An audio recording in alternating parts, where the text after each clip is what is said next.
आज की कहानी में हम देखेंगे एक सोल्जर कमांडर के घर पर काम करने के लिए जाता है और वो पूरी ईमानदारी से अपना काम करने लगता है। मगर उस पर कमांडर की बीवी की गलत नजर पड़ जाती है। मतलब वो उसके सामने घोड़ी बनना चाहती है, लेकिन वो सोल्जर यहाँ पर सिर्फ अपने प्रमोशन के लिए आया होता है। मगर सच बात ये भी होती है, कमांडर की बीवी बहुत खूबसूरत होती है। तो क्या वो उसकी घोड़सवारी करेगा? चलो देखते हैं। मूवी की शुरुआत में हम देखते हैं एक सोल्जर को जिसका नाम होता है गोलू। उसे कमांडर के घर पर काम करने के लिए अपॉइंट किया जाता है और उसे पूछा जाता है, तुम्हें पता है ना कमांडर के घर पर काम करना कितनी बड़ी इज्जत की बात है। तो वो उनसे कहता है, हाँ पता है, देश के महावीरों के घर काम करना मतलब देश की सेवा करना है। और इसके बाद वो पूरी ईमानदारी से कमांडर के घर पर काम करने लगता है, छोटा सा छोटा और बड़ा सा बड़ा। मगर ये काम करते हुए देखकर उसके साथियों को उसे जलन होती है, तो वो उसे चिढ़ाने लगते हैं। जो कमांडर देख लेते हैं और उन्हें बहुत बड़ी सजा देते हैं। और ऐसे ही अब कई दिन बीत जाते हैं और गोलू अपनी पूरी ईमानदारी से काम करने लगता है। मगर हम देखते हैं उसे काम करते हुए कमांडर की बीवी देख रही होती है। वो क्यों, हम आगे देखेंगे। और फिर से ऐसे और कई दिन बीत जाते हैं और एक दिन कमांडर कुछ जरूरी काम के लिए कुछ दिन के लिए बाहर जाते हैं। और उनके जाने के बाद कमांडर की बीवी रानी गोलू को एक ट्रॉफी दिखाकर कहती है, अगर ये अपनी जगह पर नहीं है तो समझ जाना मुझे ऊपर तुम्हारे से कोई जरूरी काम है और फौरन आ जाना। और कुछ देर बाद गोलू जब अपना काम करके वापस आता है तो देखता है वो ट्रॉफी अपनी जगह पर नहीं होती। तो वो फौरन ऊपर जाने लगता है, मगर तभी उसे याद आता है उस ऊपर जाना मना है। तो वो थोड़ा हिचकिचाता है, मगर उसे लगता है सच में रानी को ऊपर कोई जरूरी काम होगा। तो वो फौरन ऊपर चले जाता है और देखता है रानी बहुत कम कपड़े पहने हुए लेटी होती है, जो देखकर वो बहुत हैरान होता है और डरते हुए रानी से पूछता है, मैडम मेरे लिए क्या काम है? तो उसे कहती है, पहले मुझे तुम मैडम कहना बंद कर दो, मैं कोई बूढ़ी औरत नहीं हूँ। जो सुनकर वो उसे कहता है, आप कमांडर की बीवी है तो हमें आपको मैडम ही कहना होगा। तो वो कहती है, अच्छा तो तुम मुझे सबके सामने मैडम कह सकते हो, लेकिन अकेले में माय लेडी कहना। जो सुनकर और रानी को ऐसी हालत में देखकर वो बहुत डर रहा होता है कहीं कोई देख ना ले। जो देखकर रानी उसे शांत करती है और उसे पूछती है, तुम अपनी लाइफ में क्या चाहते हो? तो वो कहता है, मैं प्रमोशन लेकर अच्छी सी पोस्ट में जाकर मेरी बीवी और मेरे बेटे को अच्छी लाइफ देना चाहता हूँ। जो सुनकर वो उससे कहती है, अच्छा तो तुम अपनी बीवी से बहुत प्यार करते हो, और उसे वहाँ से वापस भेज देती है। और अब हम अगले देखते हैं, फिर से गोलू जब काम करके किचन में आता है तो ट्रॉफी किचन में ही होती है। जो देखकर वो डर जाता है कहीं रानी उसे फिर से ऊपर ले जाकर उसके साथ कुछ ना कर दे। तो बाहर ही वो कई घंटे रुकता है और रानी के पास नहीं जाता। और रानी के पास अब गोलू नहीं आया होता तो रानी ही नीचे आ जाती है और उसे अच्छे से नहाकर ऊपर आने को कहती है। जो सुनकर गोलू अच्छे से नहाकर ऊपर जाता है और देखता है फिर से रानी कुछ ही कपड़े पहनकर वहाँ पर ठहरी होती है और यहाँ पर अब वो गोलू को सेड्यूस भी करने लगती है और उसकी प्यास बुझाने को कहती है। मगर यहाँ पर गोलू बहुत ईमानदार होता है तो उसे मना कर देता है, जिससे रानी को बहुत गुस्सा आता है तो उसे वहाँ से भेज देती है।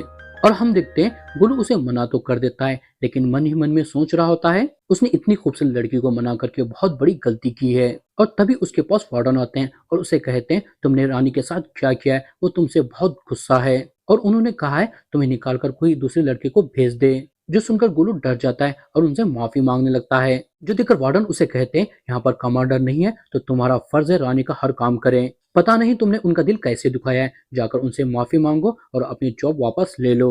और वो जो चाहती है वैसे ही करो, क्योंकि कमांडर अपनी वाइफ से बहुत प्यार करते हैं। दरअसल गोलू के ससुर जी ने अपनी बेटी की शादी उससे इस शर्त पर की होती है, उसे आर्मी में जाकर एक हाई पोस्ट लेनी होगी और उसे इसकी कसम भी लेते हैं। और उसके ससुर जी तो ससुर जी, यहाँ तक कि उसकी बीवी भी उसे फर्स्ट नाइट में मना कर देती है। और गोलू जब उसे पूछता है वो ऐसा क्यों कर रही है तो वो कहती है, जब तक तुम्हें आर्मी में हाई पोस्ट नहीं मिलती मैं तुम्हें हाथ भी लगाने नहीं दूंगी। जो सुनकर उसे भी वो वादा करने लगता है, मगर वो उसके खून से उसे लिख कर देने को कहती है।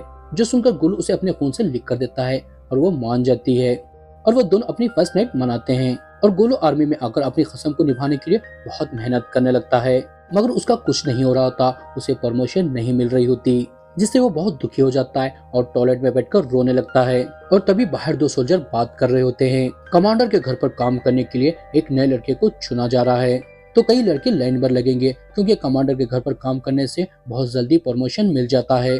जो सुनकर गोलू दौड़कर वार्डन के घर जाता है और उसे इम्प्रेस करने के लिए उसके बेटे को अपने पेट पर बिठाकर खिलाने लगता है, जिससे वार्डन उसे इम्प्रेस भी हो जाता है और उसे कमांडर के घर पर काम करने के लिए रख देता है। मतलब अपनी कसम निभाने के लिए गोलू को परमिशन की सख्त जरूरत होती है और अगर आज वो रानी से माफी नहीं मांगेगा तो उसका सपना टूट जाएगा और हो सकता है उसे आर्मी से भी निकाल दे। तय करता है प्रमोशन पाने के लिए वो कुछ भी करेगा, यहाँ तक कि अपनी जान भी दे देगा। तो सीधे रानी के पास जाकर उसे माफी मांगता है। वो पहले तो उसे एटीट्यूड दिखाती है, फिर माफ कर देती है और इसके बाद वो गोलू के साथ इंटीमेट होती है। और आगे हम देखते हैं गोलू ये सब मजबूरी में किया होता है, मगर वो करने के बाद अब कहीं ना कहीं उसे रानी से प्यार होने लगता है, क्योंकि वो उसके शर्ट का बटन अपने पास ही रख लेता है। और यहाँ तक कि एक सोल्जर उसके सामने रानी के बारे में बुरा बुरा बोल रहा होता है तो वो उसे पीट देता है। मगर रात में वो सोल्जर अपने साथियों के साथ मिलकर गोलू को बहुत मारता है। यहाँ पर गोलू उनके हाथ से बहुत मार तो खाता है, लेकिन उस बटन को अपने हाथ से गिरने नहीं देता। लेकिन उसे अब लगने लगता है अगर ये बात बाहर आ जाएगी तो उसके साथ और उसकी फैमिली के साथ अच्छा नहीं होगा। तो वो फौरन रानी के पास जाता है और उसे कहता है मैं अब से कुछ भी हो जाए ऊपर नहीं आऊंगा, चाहे मेरी जान ही चली जाए। मगर यहाँ पर रानी अपने पूरे कपड़े निकालकर खड़ी होती है, जो देखकर गोलू अपने आप को कंट्रोल नहीं कर पाता और खुद ही शुरू हो जाता है। मतलब यहाँ पर वो रानी को घोड़ी बनाकर उसका घोड़ा बन जाता है। और अब ऐसे ही कई दिन बीत जाते हैं और ये दोनों काफी करीबी आ जाते हैं। मतलब अब कहीं ना कहीं एक दूसरे से प्यार करते हैं और हर दिन इंटीमेट होते हैं। और एक दिन रानी गोलू से कहती है मैं भी बाहर जाकर पूरी दुनिया को अपनी आंखों से देखना चाहती हूँ, लेकिन कमांडर मुझे कभी भी बाहर जाने नहीं देते। जो सुनकर गोलू को एक आइडिया आता है और उसे एक पोटले में बिठाकर सभी सोल्जर से बचाते हुए बाहर ले जाता है। और रानी बाहर आकर बहुत खुश होती है और ये दोनों काफी यहाँ पर घूमते हैं और मौसम के मजे लेते हैं। और सब होने के बाद एक दूसरे के ही मजे लेते हैं, यहाँ तक के पानी में भी। और इनका ये काम खत्म होने के बाद गोलू फिर से रानी को पोटले में बिठाकर वापस ले आता है और अगले दिन फिर से ये दोनों मजे करने लगते हैं और यहाँ तक कि इंटीमेट भी होने लगते हैं। मगर तभी यहाँ पर कमांडर आ जाते हैं और उन्हें इन दोनों के बारे में पता चल जाता है, तो वो गोलू को शूट करके मार देते हैं और रानी को मारने ही वाले होते हैं। गोलू की आंख खुल जाती है, मतलब वो सपना देख रहा था, लेकिन वो इससे बहुत डर जाता है और वो सीधे रानी के पास जाता है उसे बताने के लिए। मगर इसके बोलने से पहले वो उसे बताती है कमांडर उसके सपने में आए थे और इन दोनों को वो रंगे हाथ पकड़कर उन दोनों को शूट करके मार दिया। और हम देखते हैं यहाँ पर वो भी बहुत डरी हुई होती है, मगर वो अपने आप को संभाल लेती है और गोलू से कहती है तुम ज्यादा चिंता मत करो, हमारे बारे में किसी को भी पता नहीं चलेगा और मैं तुम्हारा प्रमोशन भी करा दूंगी। तो वो उसे कहता है ऐसी बात नहीं है, मैं तुमसे बहुत प्यार करता हूँ और तुम कमांडर की बीवी हो, इसी बात को लेकर दुनिया की तमाम औरतें तुम्हारे से जलती होगी। जो सुनकर वो उससे कहती है उन्हें क्या पता, वो सिर्फ नाम का ही कमांडर है क्योंकि वो मर्द नहीं है। जो सुनकर वह हैरान होता है लेकिन उसे कुछ नहीं कहता। और अब ये दोनों अपने सपने को भुलाकर अंदर जाकर अच्छा से अच्छा खाना बनाकर एक दूसरे को खिलाने लगते हैं। और इसके बाद रानी उससे कहती है चलो हम सेलिब्रेट करते हैं। तो उससे पूछता है हम किस बात का सेलिब्रेट करेंगे। तो उससे कहती है मैंने अपनी पूरी जिंदगी बर्बाद कर दी इसी बात का। और वो एक महंगा सा शैंपेन लाती है और उसे पीने को कहती है, मगर पीने से पहले वो उससे पूछता है अगर कमांडर नामर्द है तो तुमने उससे शादी क्यों की। कमांडर के कमर के नीचे एक जंग के दौरान गोलियां लगी थी जिससे वो नामर्द हो गए और उन्होंने घुटनों में आकर रोते हुए मुझे प्रपोज किया। तो क्या जिस इंसान ने अपनी पूरी जिंदगी देश के लिए लगा दी उसके लिए इतना नहीं कर सकती थी। जो सुनकर वो इमोशनल हो जाता है और यहाँ पर ये दोनों पीने लगते हैं और नशे की हालत में गाना गाने लगते हैं और नाचने लगते हैं। और तभी यहाँ पर वार्डन आ जाते हैं और उन्हें देख लेते हैं, जिससे वो बहुत हैरान हो जाते हैं और यहाँ से भाग भी जाते हैं। और अब हम आगे देखते हैं ऐसे ही और कई दिन बीत जाते हैं और यहाँ पर इमरजेंसी लग जाती है तो सारे सोल्जर वहाँ पर चले जाते हैं और ये दोनों ही यहाँ पर रह जाते हैं और फुल मजे करने लगते हैं। और एक दिन गोलू अपना काम खत्म करके अंदर आता है और रानी को अपना शर्ट धोने को कहता है, वो भी रुबाब से जैसे वो सच में उसकी वाइफ हो, जिससे रानी को भी बहुत गुस्सा आ जाता है। जो देखकर वो अब उसे मनाने लगता है और रानी उसे बहुत प्यार करती थी तो वो मान जाती है और फिर से ये दोनों इंटीमेट होते हैं। और इसके बाद गोलू रानी से कहता है हम एक दूसरे से बहुत प्यार करते हैं, लेकिन जैसे ही कमांडर आएंगे ये सब कुछ खत्म हो जाएगा और मैं भी वापस अपने घर चले जाऊंगा क्योंकि मैं कमांडर की आंख से आंख नहीं मिला पाऊंगा, लेकिन मैं जिंदगी भर तुमसे ही प्यार करूंगा और तुम्हें कभी भी नहीं भूलूंगा। जो सुनकर वो उससे कहती है तो तुम्हें क्या लगता है मैं तुम्हें भूल जाऊंगी। तो वो कहता है तुम कर सकती हो क्योंकि तुम कमांडर की बीवी हो, लेकिन मैं तुम्हें भूलकर किसी भी लायक नहीं बचूंगा। जो सुनकर वो बहुत इमोशनल हो जाती है और उससे कहती है क्या तुम्हें मैं यकीन दिलाने के लिए कसम खाऊं।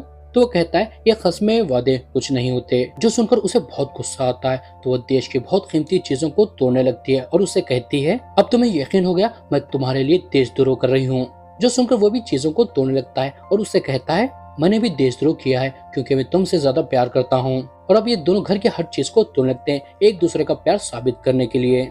और घर की सारी चीजें खत्म होने के बाद अब सिर्फ वो ट्रॉफी बचती है तो रानी उसे भी तोड़ने लगती है, मगर गोलू उसे रोक देता है क्योंकि वो ट्रॉफी को बहुत मानता है। और उससे कहता है मैं हार गया, मुझसे ज्यादा तुम मुझसे प्यार करती हो। और इसके बाद ये दोनों फिर से इंटीमेट होते हैं और ये काम खत्म होने के बाद ये दोनों बाहर आकर बैठ जाते हैं और यहाँ पर रानी गोलू को बताती है शायद वो प्रेग्नेंट है, जो सुनकर वो बहुत डर जाता है क्योंकि ये बात कमांडर को पता चल जाएगी तो वो उसे और उसकी फैमिली को मार देंगे। जो देखकर रानी उससे कहती है कल कमांडर वापस आने वाले हैं तो तुम अपने घर वापस लौट जाओ और जब तक मेरा कोई खत नहीं आता वापस मत आना। और अगले दिन उसे कुछ पैसे देकर वहां से भेज देती है और इसके जाने के बाद कमांडर वापस घर आ जाते हैं और घर की ऐसी हालत देखकर वो हैरान और डर जाते हैं और घर के सारे सामान को समेटने लगते हैं और रानी उन्हें सीढ़ियों पर ठहर कर देख रही होती है। और इधर हम देखते हैं गोलू घर वापस आ जाता है और वो सिर्फ सिर्फ रानी के बारे में ही सोच रहा होता है, जो देखकर उसकी बीवी भी हैरान होती है क्योंकि वो उसके ऊपर टूट नहीं पड़ रहा होता। तो उससे कहता है मैंने तुमसे वादा किया था जब तक मेरा प्रमोशन नहीं होगा मैं कुछ नहीं करूंगा। और अब उसके पास कोई काम नहीं होता तो जैसे कमांडर के घर पर करता था अब यहाँ पर भी वैसे ही घर के सारे काम करने लगता है, जो देखकर उसकी बीवी उसे डांट कर हटा देती है और उससे कहती है मर्दों को घर के काम करना अच्छा नहीं होता। तो अब वो घर के काम करना बंद कर देता है और अपनी खेती संभालने लगता है और हर रोज रानी के खत का इंतजार करने लगता है। इतना कि वो हर रोज पोस्टमैन को परेशान करने लगता है और ऐसे ही दिन बीतने लगते हैं और दिन ही दिन पर गोलू की हालत खराब होने लगती है। मतलब वो रानी की जुदाई को बर्दाश्त नहीं कर पा रहा होता और पागलों जैसी हरकतें करने लगता है और एक लकड़ी को एक ट्रॉफी बनाकर उसे अपने सामने रखता है और उसे देखते हुए अपने सारे काम करने लगता है। और एक दिन गलती से वो लकड़ी का टुकड़ा उसके बेटे से गिर जाता है, जिससे उसे इतना गुस्सा आता है वो अपने बेटे को एक जोर सा तमाचा मारता है, जो देखकर उसकी बीवी उसे बहुत गुस्सा हो जाती है और उसकी पागलों वाली हरकतें उसे देखी भी नहीं जा रही होती।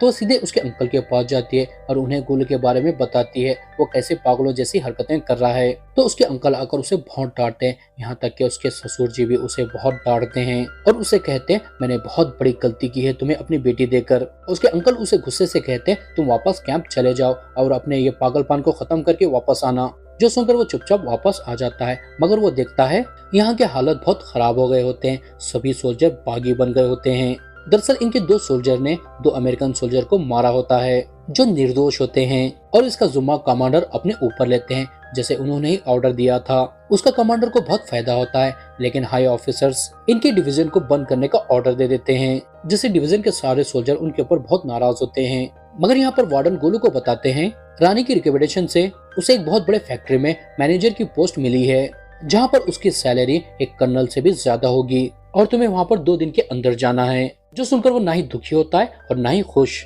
मगर यहाँ पर इस बात के लिए उसे सम्मान दिया जाता है। लेकिन हम देखते हैं इससे भी गोलू के चेहरे पर जरी भी खुशी नहीं होती, क्योंकि अब वो प्रमोशन नहीं बल्कि रानी को चाहता था। ये बात यहाँ पर एक सोल्जर और वार्डन को भी पता होती है, तो वार्डन उसे आखिरी बार रानी से मिलाने के लिए ले जाने लगते हैं और उसे कहते हैं मैं जानता हूँ तुम्हारे और रानी के बारे में, लेकिन ये बात मैंने किसी को नहीं बताई, तो प्लीज तुम्हें भी अब मेरा काम करना होगा। दरअसल कमांडर मुझे डिस्चार्ज करने वाले हैं, तो प्लीज तुम मैडम से कहकर कमांडर को मुझे डिस्चार्ज करने से रोक लो, क्योंकि अगले साल मेरे 25 साल हो जाएंगे और मुझे प्रमोशन मिलेगा, जिससे मुझे और मेरी बीवी को रहने के लिए एक घर मिलेगा और हमारी आगे की जिंदगी भी अच्छे से गुजरेगी।